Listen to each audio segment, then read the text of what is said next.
മറ്റൊരു കോളേജിലുണ്ടായിരുന്നു ഒറ്റയാളെ. ഇപ്പോൾ ഒറ്റപ്പാലിൽ സിറ്റില്ല Palakkad.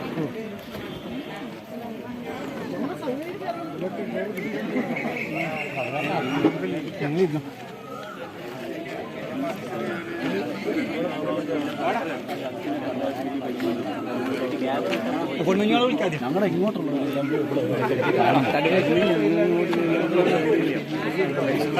Group photo എടുക്കുന്നതിനുള്ള തയ്യാറെടുപ്പാണ് ഈ കാണുന്നത്. പരിപാടി ഉണ്ടാവുന്നു.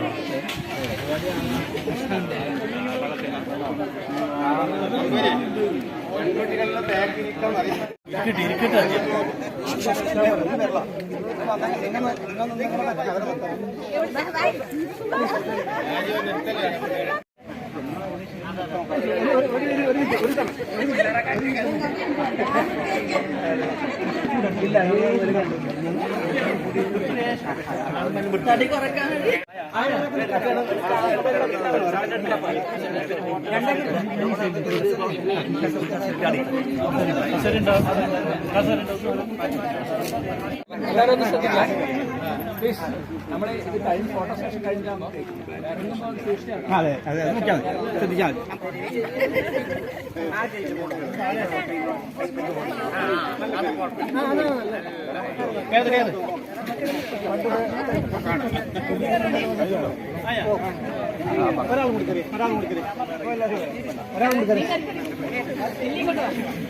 അതന്നെ പിന്നെന്തത്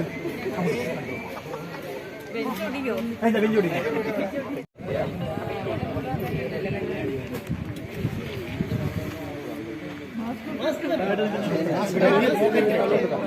മാസ്ക് എടുത്ത് തരികയാണ് ഒന്നും കഴിഞ്ഞ് കൊടുക്കണം.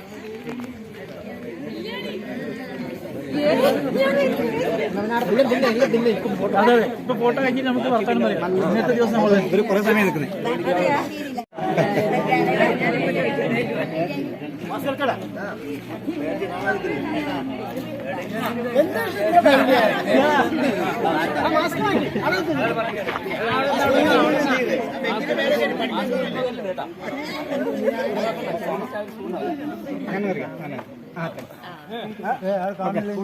ആയിരത്തി 1975 മാർച്ചിൽ ഇതുപോലൊരു ഗ്രൂപ്പ് ഫോട്ടോയ്ക്ക് ഇവർ പോസ്റ്റ് ചെയ്തിരുന്നു.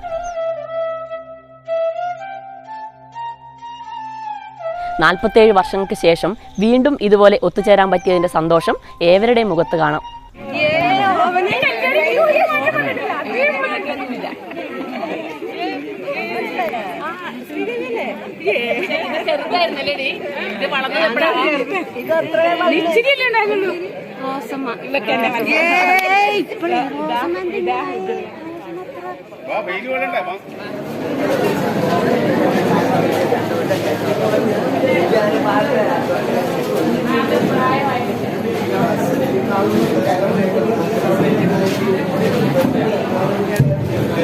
ഭക്ഷണം നമ്മളിവിടെ അറേഞ്ച് ചെയ്തിട്ടുണ്ട്. സീറ്റിന്റെ മാതിരി ആദ്യമായിട്ട് ഇരിക്കാം. 2 തവണ ഇരുന്നാലും എല്ലാവരും തീരും.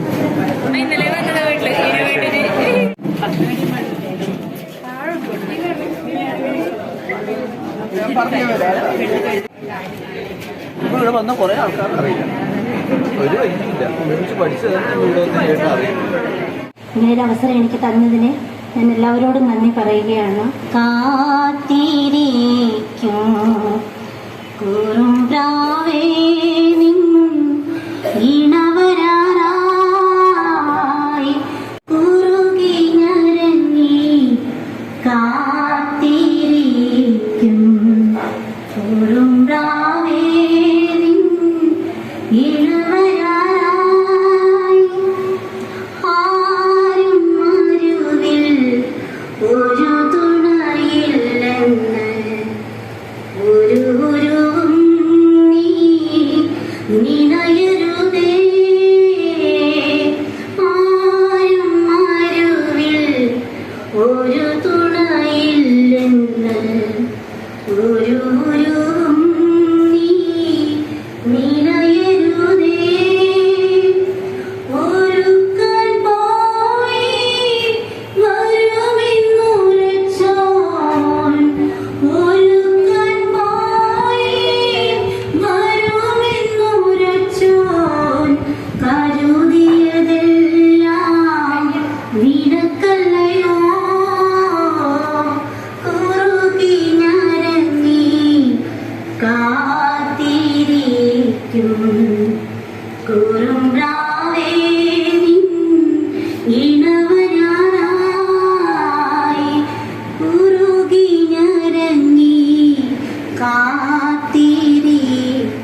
കാത്തിരിക്കും കുറുങ്കാവേ നിൻ ഇണവരാനായി കുറുകി ഞരങ്ങി കാത്തിരിക്കും കുറുങ്കാവേ നിൻ ഇണവരാനായി കരവാട്ടം കളങ്കം മാലിന്യമെന്നേ നിറതേജസ്സോടെ മുന്നിട്ടിടാൻ കരവാട്ടം കളങ്കം മാലിന്യമെന്നേ നിറതേജസ്സോടെ മുന്നിട്ടിടാം പറയാം പ്രിയൻ നിനക്കായി പിറന്ന സഹജ നിനക്കായി കരുതിയവൻ കാഹളനാദം ശ്രവിക്ക നീ പറക്കും കാഹളനാദം ശ്രവിക്ക നീ പറക്കും മോഹന നിമിഷം ആസന്നമായി കുറുകി ഞരങ്ങി കാത്തിരിക്കും കുറുങ്കാവേ നിൻ ഇണവരാനായി.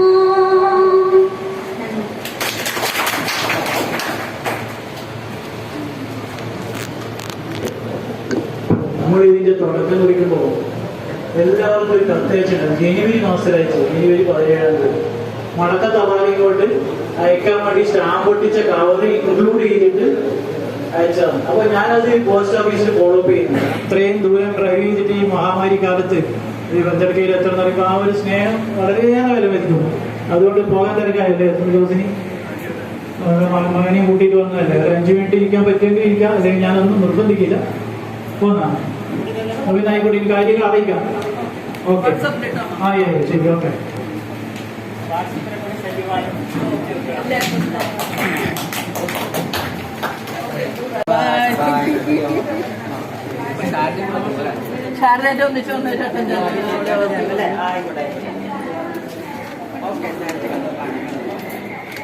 താമസം ബന്ധെടുക്കാം. ഏതായാലും ഇപ്പോൾ നമ്മൾ ഈ കൂടിച്ചേർന്ന് ഈ നിമിഷം തന്നെയാണ് നമുക്ക് ഏറ്റവും യോജിച്ച സമയം. അതുകൊണ്ട് നമ്മളിപ്പോൾ കൂടിച്ചേരാൻ നമുക്ക് സാധിച്ചത്. നമ്മുടെ എല്ലാം സമയം കഴിഞ്ഞു പോയി, നമ്മൾ പ്രായമായി. ഓരോ ആൾക്കാരെ വിളിക്കുമ്പം ഇല്ല, ഇപ്പം ഞങ്ങളെല്ലാം അങ്ങ് വയസ്സായിപ്പാ. നമ്മളെല്ലാം ഒന്നിച്ച് പഠിച്ചവരോട് ഒരാളോട് പറയുകയാണ്, നമ്മളെല്ലാം വയസ്സായിപ്പോയി, ഇനിയിപ്പോൾ ഇതെല്ലാം വേണം. ഇനി ഇതിൻ്റെ എന്തിനാ ഇതിൻ്റെ ആവശ്യം? നമ്മളിപ്പോൾ കൂടിച്ചേർന്നപ്പോൾ നമുക്ക് വലിയൊരു സന്തോഷമുണ്ട് ആ കൂടിച്ചേരൽ. ഇപ്പോൾ ഓരോ ആൾക്കാരോടും നമ്മൾ രാവിലെ കണ്ടപ്പോൾ മുതലേ പേര് ചോദിക്കണം. ചോദിച്ച ആൾക്കാരോട് തന്നെ വീണ്ടും വീണ്ടും പേര്, എന്താ പേര്. നമ്മുടെ ഈ കൂട്ടായ്മ നല്ലൊരു ബന്ധത്തിലേക്ക് മുന്നേറി പോകണം എന്നാണ് എൻ്റെ ആഗ്രഹം. ഒരു 100 വയസ്സിൻ്റെ ആയുസ് നമ്മൾ കണക്ക് കൂട്ടുകയാണെങ്കിൽ 1/2 നൂറ്റാണ്ടിനോട് നമ്മൾ അടുത്തിരിക്കുക. ചെറിയ വയസ്സല്ല, 1/2 നൂറ്റാണ്ട്. ഇനി ഒരു 1/2 നൂറ്റാണ്ട് നമുക്ക് ഇനി ബാക്കി കിടക്കുക. നമുക്ക് പോസിറ്റീവായിട്ട് മാത്രം നമുക്ക് ചിന്തിച്ചാൽ മതി. നെഗറ്റീവ് ഭാഗം മുഴുവൻ നമുക്ക് വിട്ടുകളയും.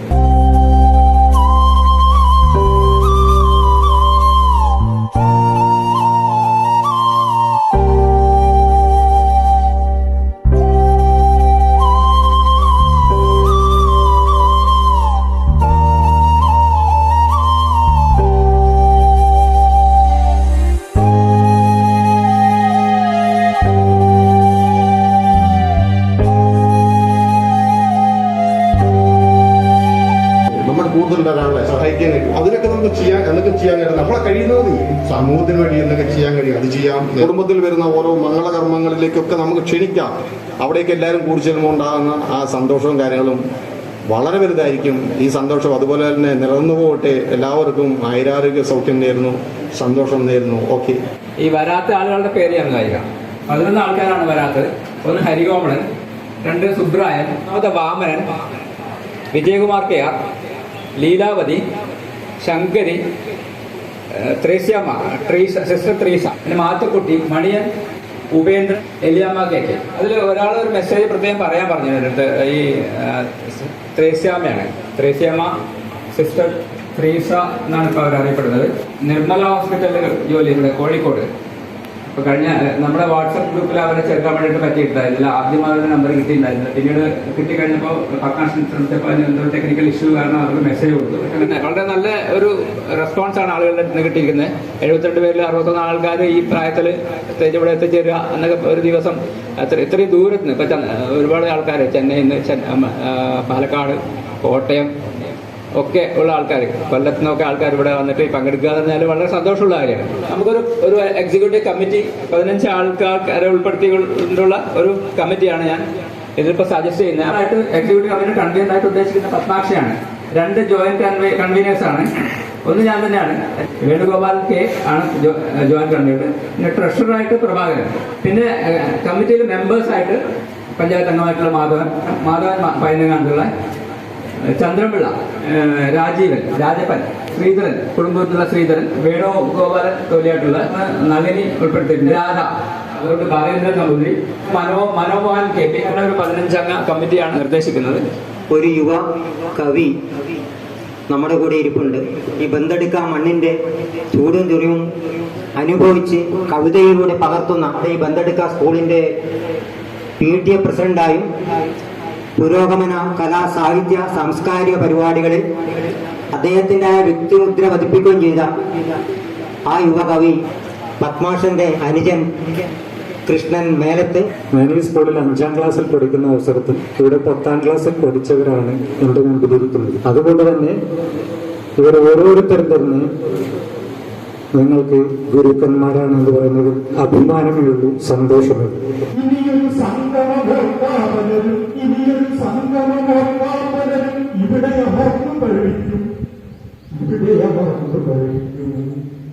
ഏഴ് കുട്ടികളാണ്, 4 പെണ്ണും 3 ആണും. അതിലിപ്പോ ഇനി 2 കുട്ടികളെ മാത്രം കല്യാണം കഴിയാനുണ്ട്. ബാക്കിയെല്ലാം കല്യാണം കഴിഞ്ഞു പോയി. അവർ പോയി. പിന്നെ അതുപോലെ തന്നെ എന്റെ രണ്ടാമത്തെ ഒരു പെൺകുട്ടി കുണ്ടമ്പുഴ സ്കൂളിൽ LP സ്കൂളിൽ ജോലി കിട്ടിയിട്ടുണ്ട് ഈ വർഷം PSC. യഥാർത്ഥം പറഞ്ഞാൽ ഞാൻ ഇതുവരെ മൈക്കിന്റെ നിന്ന് കക്ഷിയല്ല. എനിക്ക് അതിനെപ്പറ്റി സംസാരിക്കാൻ അറിയില്ല. ഞങ്ങൾക്ക് പല സംഘത്തിന്റെ ഒരു സെക്രട്ടറിയും കാര്യങ്ങളിലായിട്ട് ഞാൻ ഉണ്ടായിരുന്നെങ്കിൽ എനിക്ക് സംസാരിക്കാൻ അറിയില്ല. കാരണം അങ്ങനെ എനിക്കത് അങ്ങനത്തെ ഒരു കഴിവുണ്ടായില്ല. പക്ഷെ ഇതെന്തോ ഇന്ന് കുറച്ചും കൂടി നന്നായി പറഞ്ഞതാണ് എനിക്ക് തോന്നുന്നത്. ഇപ്പൊ നിങ്ങളുടെ പറയണം ബാക്കി നന്നായി പറഞ്ഞിട്ട് അല്ലാണ്ട് വേറെ കൂടുതലൊന്നും എനിക്കറിയാനില്ല. ഇത്ര മാത്രമേ പറയുള്ളൂ. വിദ്യാഭ്യാസത്തിന് സൗകര്യം ഒരുക്കി തന്നൊരു വീടാണ്. പക്ഷേ ഞാനെന്റെ ജീവിതത്തിലെ ധിക്കാരിയും ഒരു നിഷേധിയുമായി വളർന്ന ഒരാളാണ്. അതുകൊണ്ട് തന്നെ എവിടെയും എത്തിപ്പെട്ടിട്ടില്ല. SLC 2ാം വട്ടം ഇവിടെ എഴുതി പാസ്സാകുകയും പ്രീ ഡിഗ്രി കാസർഗോഡ് ഗവൺമെന്റ് കോളേജിൽ നിന്ന് പാസ്സാവുകയും അതിനുശേഷം ചേർന്ന കോളേജിൽ നിന്ന് എന്നെ പിടിച്ച് പുറത്താക്കുകയും ചെയ്തു. പിന്നീട് കുറച്ചു കാലം പൊതു രംഗത്ത് പ്രവർത്തനം നടത്തി. മനുഷ്യനെ സ്നേഹിക്കുന്ന, അതിനെ വാക്കുകൾ സഖ്യതും പോലെ ആസ്വദിക്കുന്ന ഒരു കാലം ഉണ്ടാകണമെന്ന് പറഞ്ഞ് മുന്നോട്ട് നീങ്ങുന്ന പ്രസ്ഥാനത്തിന്റെ ഭാഗമായി ഞാൻ കുറെ കാലം പ്രവർത്തിച്ചു. പിന്നൊരു കാര്യം, എനിക്ക് ഇരിക്കേണ്ട എന്ന് തോന്നിയ സ്ഥലത്ത് ഞാൻ പിന്നെ ഇരിക്കില്ല, അവിടെ നിന്ന് ഇറങ്ങി പോകും. അങ്ങനെ ഒരു അവസ്ഥയിൽ ആദ്യം ഞാൻ വിട്ടു. ഇത്തരം ഒരു കൂട്ടായ്മ പത്മാക്ഷം തുടങ്ങുമ്പോൾ തന്നെ പ്രിയപ്പെട്ടവരെല്ലാം പങ്കെടുക്കും എന്നുള്ള വിശ്വാസം ഉണ്ടായിരുന്നില്ല. പക്ഷേ പത്മാക്ഷം അത് നടക്കും എന്നുള്ള ഉറപ്പിച്ച് പറഞ്ഞതിന് എൻ്റെ അടിസ്ഥാനത്തിൽ വേണ്ട നമ്മുടെ പ്രിയപ്പെട്ടവരുടെ എല്ലാ വിവരങ്ങളും അറിയിക്കാൻ പത്മാക്ഷനോട് സഹകരിക്കാൻ വേണ്ടി കഴിഞ്ഞിട്ടുണ്ട്. പിന്നെ ഈ വിദ്യാഭ്യാസ കാലഘട്ടം കഴിഞ്ഞ ഉടനെ ഞാൻ അഗ്രികൾച്ചർ ഫീൽഡിലേക്ക് ജോലിയെ പ്രവേശിച്ചു. അത് റിട്ടയർമെന്റ് ഇല്ലാത്ത ഒരു ജോലി ആയതുകൊണ്ട് ഞാനിപ്പോൾ തുടരുന്നുണ്ട്. അതുപോലെ എനിക്ക് 3 മക്കള്, 3 പെൺമക്കൾ. അതുകൊണ്ട് നേരിട്ട് സ്വർഗത്തിലേക്ക് പ്രവേശനമുണ്ട് എന്നാണ് പറയുന്നത് കേൾക്കുന്നത്. 3 പെൺമക്കളുണ്ടെങ്കിൽ അവർക്ക് സ്വർഗം നേരിട്ടുണ്ട് എന്നാണ് പറയുന്നത് കേൾക്കുന്നത്. പിന്നൊരു കാര്യം, ഞാനൊരു ദൈവവിശ്വാസിയല്ല. അതുകൊണ്ട് ദൈവത്തിലൊന്നും വിശ്വസിക്കാത്ത ഒരാളായി സ്വന്തം കഴിവിൽ താല്പര്യപ്പെട്ടുകൊണ്ട് മുന്നോട്ട് പോകുന്ന ഒരാളാണ്. എനിക്ക് മറവി ഭയങ്കര കൂടുതലുണ്ട്. സംഭവിച്ചെന്നറിയില്ല. ഇപ്പൊ കഴിവിട്ട് കുറച്ചിപ്പോ പറയാൻ കിട്ടുന്നില്ല. ഇപ്പൊ എൻ്റെ ഒരു മൻമോഹൻ കുണ്ടംകുഴി. ആരെങ്കിലും കുണ്ടംകുഴി ഭാഗത്ത് വരികയാണെങ്കിൽ എൻ്റെ ഒരു ഷോപ്പുണ്ട്, ഫസ്റ്റ് റെന്റിന്റെ അതേ സ്റ്റോപ്പാണ്. ഞാൻ തോറ്റുപൊട്ടി പോയിട്ട് പിന്നെ 2ാമത് എഴുതി, അതിലും പൊട്ടി, 3ാമത് എഴുതി പാസ്സായി. പിന്നെ പ്രീ ഡിഗ്രി കഴിച്ചു, ഡിഗ്രി BCom കഴിച്ചു, പിന്നെ MA PhD എഴുതി. അത് അവിടുത്തെ സ്റ്റോപ്പായി. പിന്നെ സർവേ ട്രെയിനിങ്ങും പിന്നെ കമ്പ്യൂട്ടർ ഡിപ്ലോമ എല്ലാം കഴിഞ്ഞു, എല്ലാം പറ്റും. പിന്നെ എൻ്റെ ജോലി സംബന്ധമായിട്ട് പറയുകയാണെങ്കിൽ ഞാൻ 6 മാസം എംപ്ലോയ്മെൻ്റായിട്ട് വിദേശം ജോലി ചെയ്തു. പിന്നെ ട്യൂഷൻ സെൻ്റർ നടത്തി. പിന്നെ ഒരു 12 വർഷം ബസ് സർവീസ് ഉണ്ടായിരുന്നു, രാജാഗാന്ധി. പിന്നെ അവിടെ ബേറ്റർ പറക്കുന്ന ഒരു KK ട്രാവൽസ്. അങ്ങനെ കുറച്ച് അങ്ങനെ പോയി. പിന്നെ അത് കഴിഞ്ഞ് ഗൾഫിൽ കയറി. ഒരു 7 വർഷം കഴിഞ്ഞ് പിന്നെ ഒരു ഇൻഫ്രാ ഇൻഡസ്ട്രീസ് പാർക്ക് ചെറിയൊരു പാർക്ക് തുടങ്ങി, ഒരു ഇൻഡസ്ട്രി. 10-18 പേര് തൊഴിലാളികളുണ്ടായി. അത് ഒഴിഞ്ഞു. എൻ്റെ പേര് ശ്യാമള. ഞാൻ 10ാം ക്ലാസ് കഴിഞ്ഞ് പിന്നെ രണ്ടാമത്തെ എഴുതി തോറ്റു. പിന്നെ 78 രണ്ടാമത്തെ കല്യാണം കഴിഞ്ഞ് എനിക്കൊരു കുട്ടിയായി. പിന്നെ ഭർത്താവ് മരിച്ചു. പിന്നെ മോള് കല്യാണം കഴിഞ്ഞ് ഉപ്പേൻ്റെ കൂടെ നിൽക്കുന്നുണ്ട്. പുതുമയിലാണ് ഞാൻ താമസിക്കുന്നത്. മോൾക്ക് 2 കുട്ടികളുണ്ട്, ഒരാണും ഒരു പെണ്ണും. മോള് ഡിഗ്രിക്ക് പഠിക്കും, ഇളയത്തട്ടിൽ. മോൾ ക്ലാസ് 1 പഠിക്കുന്നു. ഞാൻ നടിനി 10ാം ക്ലാസ് ചെയ്യുന്നതിന് മുമ്പ് കല്യാണം കഴിഞ്ഞു.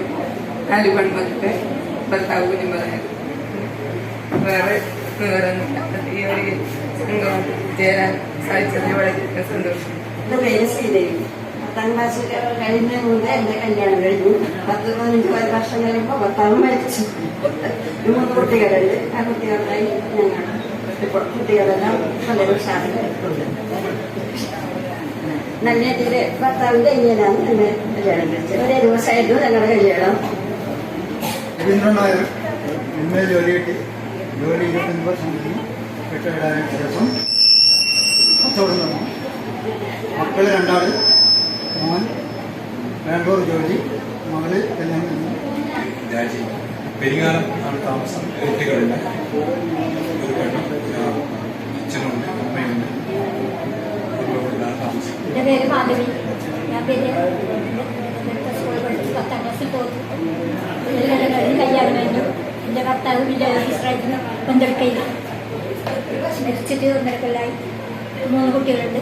മൂത്തതാണ് അവനൊരു പെൺകുട്ടി, പിന്നെ വേറെ ഒരു പെൺകുട്ടി. ഒക്കെ 2 മറ്റൊക്കെ 3 കുട്ടികളെ. എൻ്റെ പേര് ഓമന. ഞാൻ പനമുട്ടിൽ താമസം. എനിക്ക് 3 കുട്ടികളാണ്, 2 ഒരു പെണ്ണും. മൂത്തവന് ഒരു കുട്ടി ആൺകുട്ടി, രണ്ടാമത്തവനും ആൺകുട്ടി. മോക്ക് 2 പെൺകുട്ടികളാണ്. എൻ്റെ പേര് രമണി.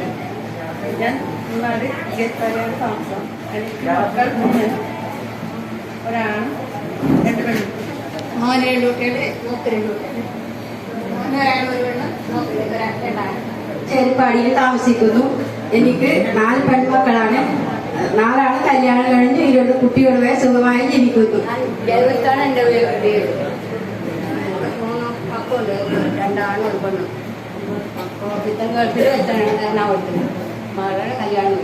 എൻ്റെ പേര് എറണാകുളം. എനിക്ക് 3 കുട്ടികളാണ്, 2 പെണ്ണും. സുഖമായി ജീവിക്കുന്നു.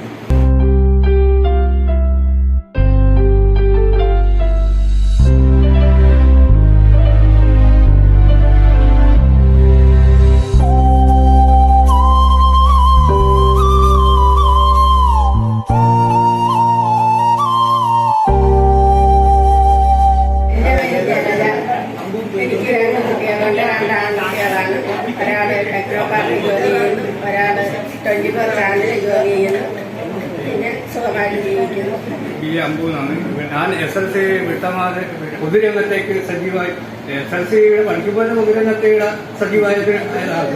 പിന്നെ SLC കഴിഞ്ഞപാടും പൊതുരംഗത്ത് സജീവമാക്കി. പിന്നെ അതിൻ്റെ ഇടയ്ക്ക് എന്തെങ്കിലും ജീവിക്കാൻ എന്തെങ്കിലും വേണമല്ലോ. അങ്ങനെ പിന്നെ ഒരു ടൈലറിങ് പഠിച്ചു.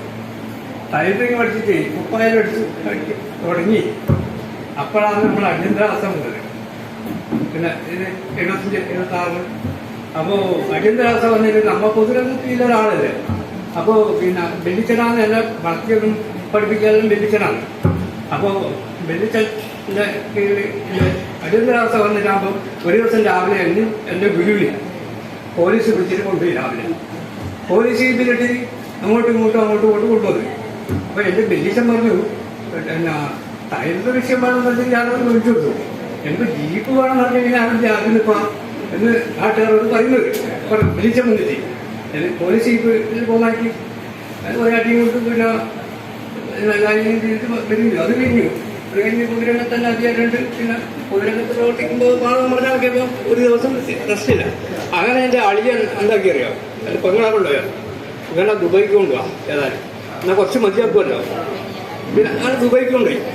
ദുബൈക്ക് കൊണ്ടുപോയിട്ട് ആദ്യം പണിയുണ്ടെങ്കിൽ തന്നെ പാർട്ടിക്കാരുടെ പോവാ, പിന്നെ പുരോഗമനകാരൻ്റെ പോവാ, പണി എടുക്കും എടുക്കാതിരിക്കും.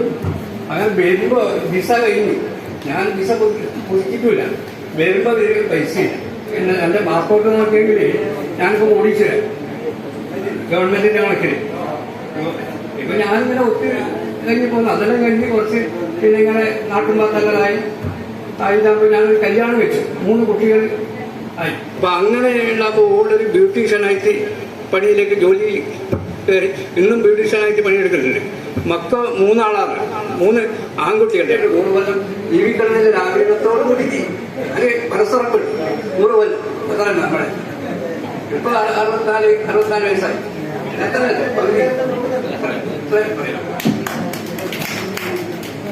2 വർഷം പറഞ്ഞ 1 വർഷം ഞാൻ ബ്യൂട്ടീഷ്യൻ ഉണ്ടായില്ല. കൃഷിയും കാര്യങ്ങളൊക്കെ അങ്ങനെ പോയി. അതിൻ്റെ ഇടയിൽ ഗൾഫിലോട്ട് പോയിട്ടുണ്ടായിരുന്നു. കുറച്ച് 2-3 വർഷം പോയിട്ടുണ്ടായിരുന്നു. പിന്നെ കുട്ടികളാണ്, ആൺകുട്ടികളാണ്. എൻ്റെ പേര് രാധ. എനിക്ക് 3 കുട്ടികളാണുള്ളത്. മൂത്തത് മോള് കല്യാണം കഴിഞ്ഞ കുട്ടിയുണ്ട്. രണ്ടാമത്തെ മോൻ ബാംഗ്ലൂര് ബിസിനസ്സാണ്. ഇളയ മോള് മീഡിയ അക്കാഡമിയിൽ ജേർണലിസ്റ്റ് പഠിക്കുന്നുണ്ട്. അവിടെയും കല്യാണം കഴിഞ്ഞു. സുഖമായിട്ട് പോകുന്നുണ്ട്. അല്ലെങ്കിൽ വീട് എനിക്ക് 3 കുട്ടികൾ, ഒരു പെണ്ണ്, 2 ആണും. കുട്ടികളുമായിട്ട് സന്തോഷമായിട്ട് ജീവിക്കുന്നത്. നമ്മള് സ്നേഹം എന്ന് പറഞ്ഞിട്ടുണ്ടല്ലോ, സ്നേഹം എന്നുള്ളത് അതിങ്ങനെ എപ്പോഴും നിലനിർത്താൻ നമുക്ക് പറ്റണം. അതിന് ഏതൊക്കെ വിദ്യ ഉപയോഗിക്കാൻ പറ്റും. ഇപ്പൊ എല്ലാവരും കണ്ടാലും പിടികിട്ടിയില്ലേ അല്ലേ? കമലാക്ഷി എടുത്ത് കമലാക്ഷിയെ ഞാൻ ആദ്യം പോയി കമലാക്ഷി കൊടുത്ത് ഞാനൊക്കെ എന്തിനിപ്പോ ഇതിൽ വരുന്നത് കമലാക്ഷി എന്ന് പറഞ്ഞു. ഞാൻ നമുക്ക് വയസ്സല്ല ആയി എന്നെന്ത് കൂട്ടായിക്കാണെന്നൊക്കെ പറഞ്ഞതാണ് അല്ലേ? അപ്പൊ അതല്ല, ഇന്നത്തോട് മാറിക്കഴിഞ്ഞു, നമ്മൾ മാറിക്കഴിഞ്ഞു. ചന്ദ്ര നമ്പൂരിനെ അവലോകനം ചെയ്തൊരു 2 വാക്ക് പറയുന്നത് വളരെ ഞങ്ങൾക്ക് കേൾക്കാൻ ഇഷ്ടമുണ്ട്. 2 വാക്ക് മതി. ഒന്ന് മൊത്തത്തിൽ ഇന്ന് നടന്ന കാര്യങ്ങൾ അവലോകനം ചെയ്തോട്ട് പറയാം. നമുക്ക് എന്ത് കിട്ടി, ഇതെന്തിനൂടെ ചേർന്നു നിങ്ങൾ ആലോചിച്ചിട്ടുണ്ടോ? ഒരു 13 വയസ്സ് 14 വയസ്സ്, അതായത് ഒട്ടും തിരിയാത്ത ഒരു പ്രായത്തിൽ നമ്മളിവിടെ വന്നു ചേർന്നു. അന്ന് നമ്മൾക്ക് അറിയില്ലായിരുന്നു എന്താ നമ്മൾ തിന്നേണ്ടതെന്ന് കൂടി അറിയില്ലായിരുന്നു.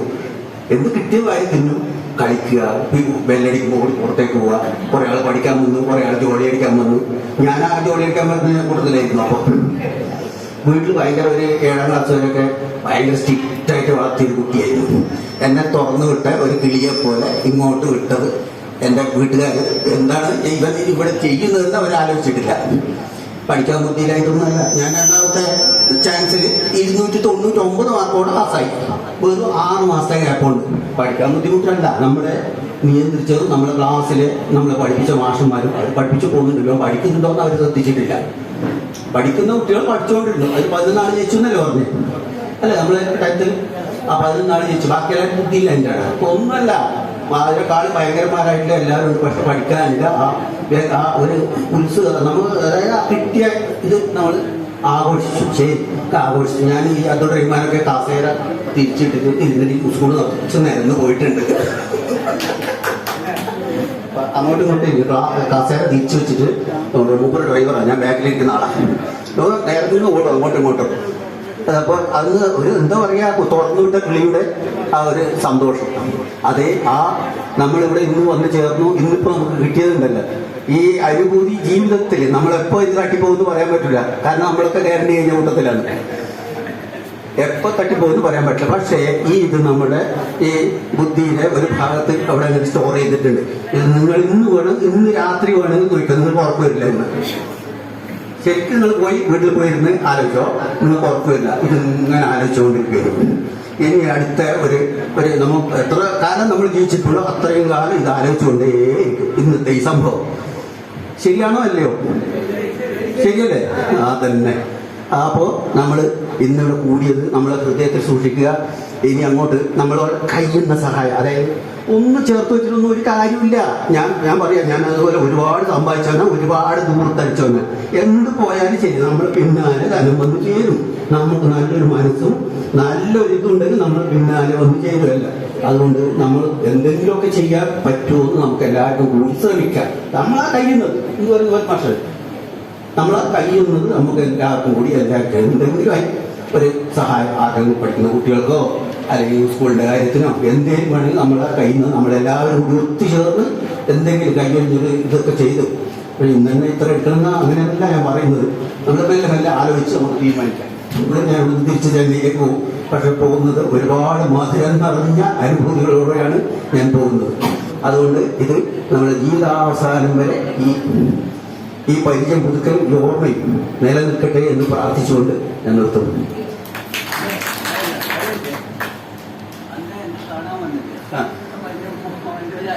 അതെ, ഞാൻ വീട്ടിൽ മനോഹരന്റെ കടയിലേക്ക് പോയി. മനോഹരന്റെ അവിടെ കട വെച്ചിട്ട് എനിക്കറിയില്ലായിരുന്നു. ഞാൻ നേരെ കടയിൽ പോയി. ഞാൻ വിചാരിച്ചു എന്നെ മനസ്സിലാവില്ല. പക്ഷെ അവന്റെ ഒരു മകൻ, ഒരു ഷാർപ്പായിട്ടുള്ള ഒരു കുട്ടി ഉണ്ടായിരുന്നു. ആ കുട്ടി അവിടെ എത്തിയപാട് പറഞ്ഞാൽ വാട്സപ്പിൽ കണ്ട ആള്, വാട്സപ്പിൽ കണ്ട ആള് അച്ഛൻ നിങ്ങൾ വെച്ച് പഠിച്ചാണെന്ന് അവന് ഇത്രയുള്ള സാധനം. അവനൊക്കെ നല്ല അവനെല്ലാം കൂടി സ്റ്റോർ ചെയ്തിട്ടുണ്ടായിരുന്നു. അതൊക്കെ അത് പറയും. അവന്റെ മനോഹരന്റെ കുട്ടിയായിരുന്നു. അതാ പറഞ്ഞു.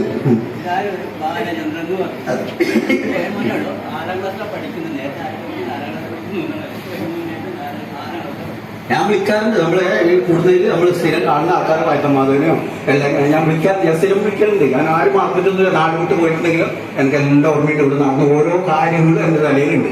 ഞാൻ ഇങ്ങനെ വിളിക്കുക, നമ്മൾ കാണുന്ന സ്ഥിരം കാണുന്നവരൊക്കെ വിളിക്കാറുണ്ട്. ഇപ്പൊ ഇനി നമുക്ക് ഒരുപാട് ആൾക്കാരെ വിളിക്കാനുള്ള സന്ദർഭം ഉണ്ടായിട്ടുണ്ട്. അതുകൊണ്ട് ഇതിൽ വളരെ സന്തോഷിക്കാം എല്ലാവർക്കും. Thank you. ഈ പരിപാടി വിജയകരമാക്കാൻ സംഘാടകർ എത്രമാത്രം ശ്രമിച്ചു എന്നതിനുള്ളൊരു തെളിവാണ് ഈ ഡയറക്ടറി. ഏറ്റവും വില കൂടിയ സാധനം എന്ന് പറയുന്നത് ഇൻഫർമേഷനാണ്. ഡാറ്റ ആരുടെ കയ്യിൽ കൂടുതലുണ്ടോ അവരാണ് ലോകം ഭരിക്കുന്നത്. അപ്പൊ അങ്ങനത്തെ ഒരു ഡാറ്റ ആണ് നിങ്ങളുടെ കയ്യിൽ ഇപ്പൊ തന്നിരിക്കുന്നത്. ഈ സാധനം നമ്മളെ sweetness of reunion is joy of heaven എന്ന് പറഞ്ഞിട്ട് 75 മേക്സ് ഓഫ് EHS ബന്ധെടുക്കാം. ഇത് ഏതെങ്കിലും ഒരു വ്യക്തി പബ്ലിഷ് ചെയ്യുന്ന സാധനമല്ല, നമ്മളെല്ലാവരും കൂടി പബ്ലിഷ് ചെയ്യുന്ന ഒരു സാധനമാണ്. അപ്പൊ ഇതിൽ നമ്മുടെ മുഴുവൻ ആളുകളുടെയും A ഡിവിഷനിലെയും B ഡിവിഷനിലെയും ആളുകളുടെ പേരുണ്ട്, ഫോൺ നമ്പർ ഉണ്ട്, അഡ്രസ് ഉണ്ട്, അഡ്മിഷൻ നമ്പർ വരെ ഉണ്ട്. ഇവിടെ കൂടിയവരിൽ ഭൂരിഭാഗവും സോഷ്യൽ മീഡിയയിൽ അത്ര സജീവമല്ല. എന്നിട്ടും പല വഴിക്ക് അന്വേഷിച്ച് ക്ലാസ്മേറ്റ്സിന്റെ മുഴുവൻ വിവരങ്ങളും ശേഖരിച്ചു. ശേഷം ഒരു ബുക്കിന്റെ രൂപത്തിലാക്കി മീറ്റിംഗിൽ പങ്കെടുത്തവർക്കൊക്കെ കൈമാറി. ഈ ഒരു ഡാറ്റ നമ്മൾ മുമ്പിൽ എത്തിച്ചതിന് വലിയൊരു കൈവി നമ്മൾ പത്മാക്ഷത്തിലാണ്. 13 ആളുകളാണ് നമ്മുടെ ക്ലാസ്മേറ്റ്സ് ആയിട്ടുള്ള ആളുകൾ മരിച്ചത്. അവർ മരിച്ചവരുടെ ഓരോ ആൾക്കാരുടെയും ഡേറ്റ് ഓഫ് ഡെത്ത്, ഏത് ദിവസമാണ് അവർ മരിച്ചത്, അതും കൂടി തന്നിട്ടുണ്ട്. ഈ ഡയറക്ടറിയുടെ സഹായത്തോടു കൂടി ഇനി 72 പേരും എല്ലാവരുടെയും വിരൽത്തുമ്പത്തുണ്ട്.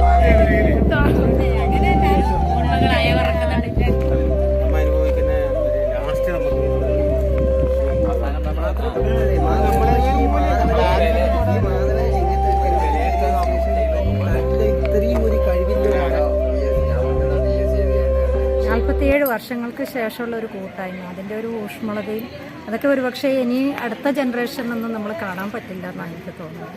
കാരണം ഇത്രയും പ്രായമായവരെ വന്നിട്ട് അവരുടെ ആ ഒരു കുട്ടിക്കാലത്തെ ഓർക്കുന്നതും ആ ഒരു സന്തോഷവും അവരുടെ മുഖത്ത് കാണുന്ന ശരിക്കും അവരുടെ മനസ്സൊക്കെ ഇന്ന് കുട്ടികളായി 15 വയസ്സിലെ കുട്ടികളായി നിൽക്കുന്ന ഒരു സന്തോഷമാണ് കാണാൻ പറ്റുന്നത്. ഒരുപക്ഷെ എന്ത് കൊടുത്താലും കിട്ടാത്ത ഒരു സന്തോഷമാണ്. അതൊന്ന് അവരുടെ ബാല്യമൊക്കെ ഒന്ന് തിരിച്ചവരെ മനസ്സിലേക്ക് വന്നു എന്ന് പറയുമ്പോഴത്തേക്കും ശരിക്കും ഇന്നിപ്പോൾ 60ഉം 62ലും ഒക്കെ നിൽക്കുന്ന ആൾക്കാരാണ് ശരിക്കും ആ 15ന്റെ വയസ്സിലേക്ക് അവർ എത്ര പെട്ടെന്നൊന്ന് താഴോട്ട് വന്നു എന്നുള്ള ഒരു സന്തോഷം അവരുടെ മുഖത്ത് കാണുക എന്ന് പറയാം. നമുക്കൊക്കെ ഇത് കാണാനുള്ള ഭാഗ്യമുണ്ട്. ഒരുപക്ഷെ നമ്മൾ ഒക്കെ ഇത് ഭാഗ്യം ഉണ്ടാവുമെന്ന് എനിക്ക് തോന്നുന്നില്ല. നമ്മുടെ അടുത്തുള്ള ജനറേഷൻ ഇതൊട്ടും ഉണ്ടാവില്ല. ഇവർ ആത്മാർത്ഥത ഒന്നും കിട്ടാനില്ല, അതിനകത്ത് ഒന്നും കിട്ടാനില്ല. ഇത്രയും ആൾക്കാരെ ബന്ധപ്പെടാൻ ഒരുപാട് പേരെ വിളിച്ച് ഫോണിലൂടെ വിളിച്ചും അല്ലാതെയും ബന്ധപ്പെട്ടും പഴയ 10ാം ക്ലാസ്സിൻ്റെ ഫോട്ടോ എടുത്തും ഇവിടെ വന്ന് രജിസ്റ്റർ നോക്കിയൊക്കെ വരണമെന്ന് പറയുമ്പോൾ ആ ഒരു മെനക്കേട്. പഠനകാലത്ത് രാവിലെ ക്ലാസ് മുറി തുറക്കുന്നതും കാത്ത് വരാന്തയിൽ കൂട്ടം കൂടി നിന്ന അതേ ഓർമ്മയിൽ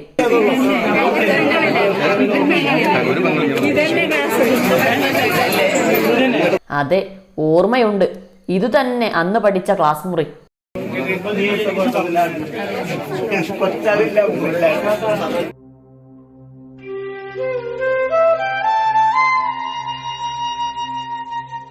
ഈ വാതിൽ തള്ളിത്തുറന്ന് എത്ര നാൾ ഇങ്ങനെ ക്ലാസ്സിൽ കയറിയിരുന്നതാണ്.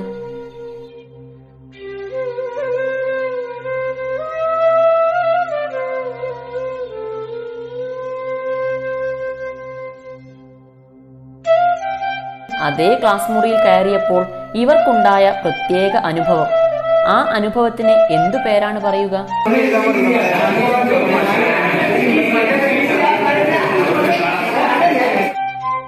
പത്ത് B ഡിവിഷൻ ക്ലാസ് മുറിയും തുറന്നു.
കണ്ടാൽ പരസ്പരം മനസ്സിലാകാത്ത വിധം കാലം ഇവരിൽ മാറ്റം വരുത്തിയിരിക്കുന്നു.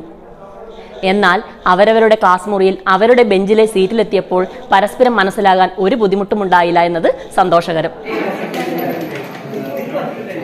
10ാം ക്ലാസ് എ ക്ലാസ്സാണ്. ഞാൻ 10 എ ക്ലാസ്സിൽ പഠിക്കുന്ന സമയത്ത് ഇതേ ബെഞ്ചിൽ 3ാമത്തെ സ്ഥാനത്തായിരുന്നു ഞാനിരുന്നത്. അതുപോലെ തന്നെ ഇപ്പോഴും 3ാമത്തെ സ്ഥാനത്ത് ഇരിക്കുന്നു.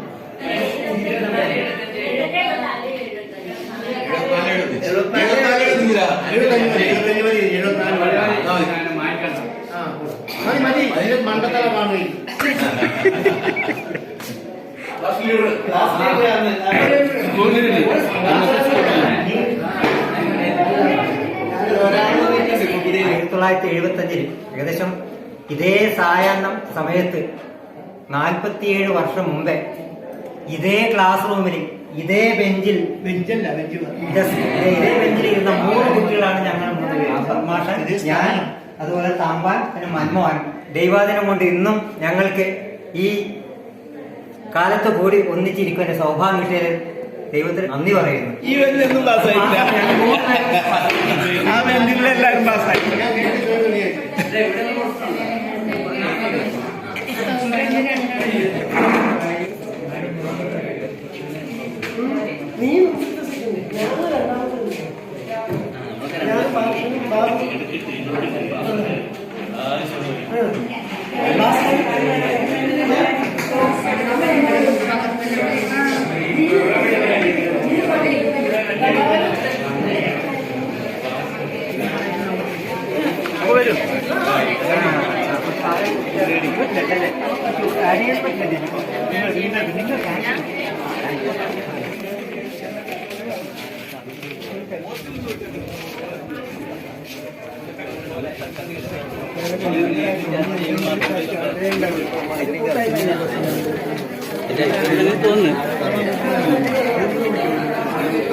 അപ്പോൾ ബസ്സിലല്ലേ അവനപ്പം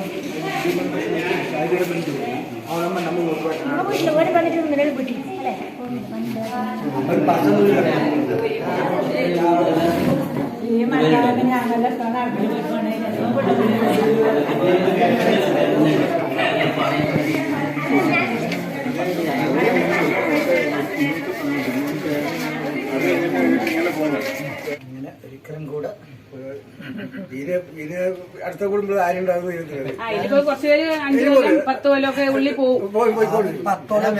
എനിക്ക് എല്ലാ സുഖമുണ്ട്.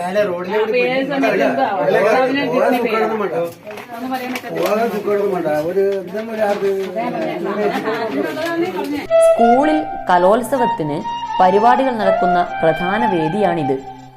1974-75 ഇത് നിർമ്മിക്കുമ്പോൾ ഇവരും നേതൃനിരയിൽ ഉണ്ടായിരുന്നു. ഇതാണ് ആ തിരുമുറ്റം. ഒരു വട്ടം കൂടി എത്തുവാൻ ഏവരും ആഗ്രഹിക്കുന്ന ആ തിരുമുറ്റം.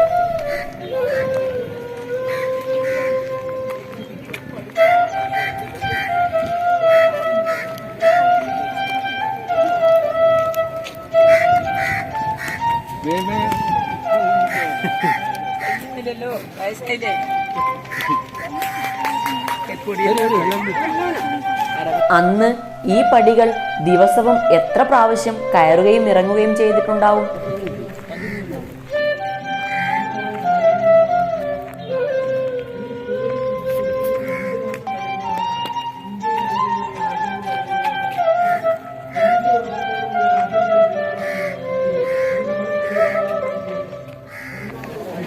എല്ലാവരും ശ്രദ്ധിക്കുക. ഇതിനകത്തുള്ള തൊപ്പി, നമ്മൾ പിടിച്ച കപ്പ്, ഇതെല്ലാം നമ്മൾ തന്നെ പറക്കിയെടുത്ത് കൊണ്ടുവന്നതാണ്. ഇതൊന്നും അവശേഷിപ്പിക്കാറുള്ളതല്ല.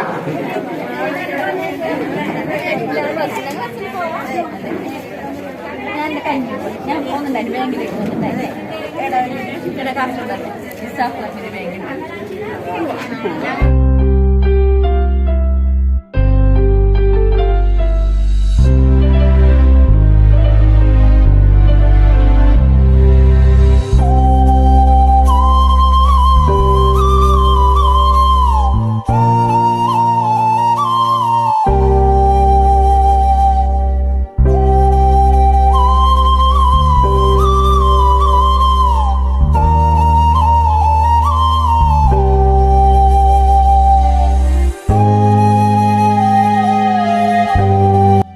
ഭാഗങ്ങളിൽ നിന്നും സഹപാഠികൾ എത്തിച്ചേർന്നത് തീർച്ചയായും വളരെ വളരെ സന്തോഷം പകരുന്ന കാര്യം. ഈ കൂട്ടായ്മ ഇനിയും മുമ്പോട്ട് പോകും. നമ്മുടെ മനസ്സിൽ തീർച്ചയായിട്ടും ഉണ്ട് ഈ സ്കൂളിനോടും സഹപാഠികളോടും അതേപോലെ തന്നെ നാടിനോടും സമൂഹത്തോടുമുള്ള പ്രതിബദ്ധത ഉയർത്തിപ്പിടിക്കുന്ന ഒരു മനസ്സോടുകൂടി തന്നെ ഈ കൂട്ടായ്മ മുമ്പോട്ട് പോകും.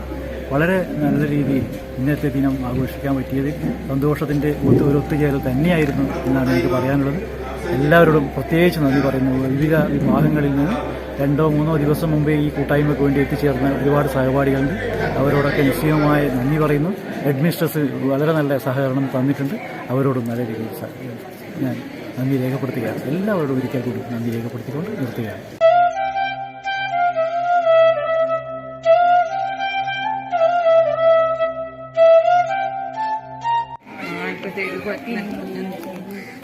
നമ്മളെ മക്കൾക്കൊന്നും ഒന്നും ഓർമ്മയുണ്ടായില്ല.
നീണ്ട 47 വർഷങ്ങൾ. അല്പസമയം വേണ്ടി വന്നു എല്ലാവർക്കും ഉൾക്കൊള്ളാൻ. വൈകാരികമായിരുന്നു ഓരോ നിമിഷവും. ഇനി ഏറെ കാലം ഈ സ്നേഹബന്ധം നിലനിൽക്കട്ടെ എന്ന് നമുക്ക് പ്രത്യാശിക്കാം. നിങ്ങൾക്ക് ഈ വീഡിയോ ഇഷ്ടപ്പെട്ടെങ്കിൽ ലൈക്ക് ചെയ്യുക. കൂടുതൽ വിശേഷങ്ങൾ ലഭിക്കുന്നതിന് വേണ്ടി നമ്മുടെ ചാനൽ സബ്സ്ക്രൈബ് ചെയ്യുക. മറ്റൊരു വിശേഷവുമായി വീണ്ടും കാണുന്നതുവരേക്കും ബൈ.